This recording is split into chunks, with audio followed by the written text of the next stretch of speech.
যিশু, জয় জয় পিতা পরমেশ্বর। আজকে আমরা যোহনের নিকটে প্রকাশিত বাক্যের 1 অধ্যায় 9 থেকে 20 পদ পড়ব।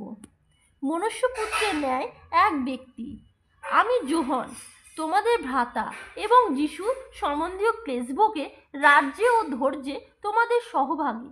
ঈশ্বরের বাক্য ও যিশুর সাক্ষ্য প্রযুক্ত পাটন নামক দ্বীপে উপস্থিত হইলাম।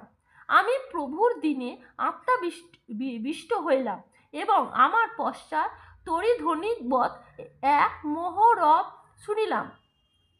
কেহ কহিলেন, তুমি যাহা দেখিতেছ তাহা পত্রিকায় লিখো এবং ইফিস, স্পর্ণা, পগাম, থুয়াতিয়া, সর্দি, ফিলাদিলফিয়া ও লাইদিকিয়া এই সপ্ত মণ্ডলীর নিকটে পাঠাইয়া দাও।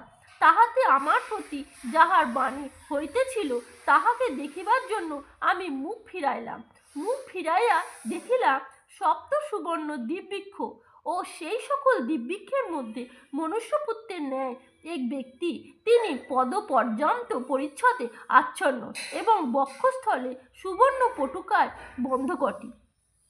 তাহার মস্তক ও কেশ শুক্ল বর্ণ, মেষ লোমের ন্যায় হিমের ন্যায় শুক্লবর্ণ, এবং তাহার চক্ষু অগ্নিশিখার তুল্য, এবং তাহার চরণ অগ্নিকুণ্ডে পরিস্কৃত পুত্তিতলের তুল্য, এবং তাহার রব বহু জলের রবের তুল্য। আর তাহার দক্ষিণ হস্তে সপ্ত তারা আছে, এবং তাহার মুখ হইতে তীক্ষ্ণ দ্বিধার তরবারি নির্গত হইতেছে, এবং তাহার মুখমণ্ডল নিজ তেজে বিরাজমান সূর্যের তুল্য। তাহাকে দেখিবা মাত্র আমি মিতব্যত হইয়া তাহার চরণে পড়িলাম।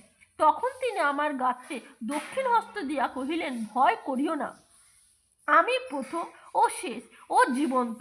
আমি মরিয়াছিলাম, আর দেখো আমি যুগ পর্যায়ে যুগে যুগে জীবন্ত, আর মৃত্যুরও পাতালের চাবি আমার হস্তে আছে।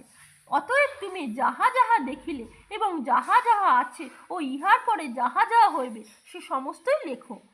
আমার দক্ষিণ হস্তে যে সপ্ত তারা দেখিলে তাহার নিগুড় তত্ত্ব এবং সপ্ত সুবর্ণ দ্বীপবৃক্ষ সেই সপ্ত তারা ওই সপ্ত মণ্ডলীর দূত, এবং সেই সপ্ত দ্বীপবৃক্ষ এই সপ্ত মণ্ডলী। আমিন। এই ভিডিওটি লাইক ও শেয়ার করুন, আর এই চ্যানেলে পরমেশ্বরের আরো বচন শোনার জন্য প্লিজ সাবস্ক্রাইব করুন। পরমেশ্বর আপনাদেরকে আশীষ দিবেন।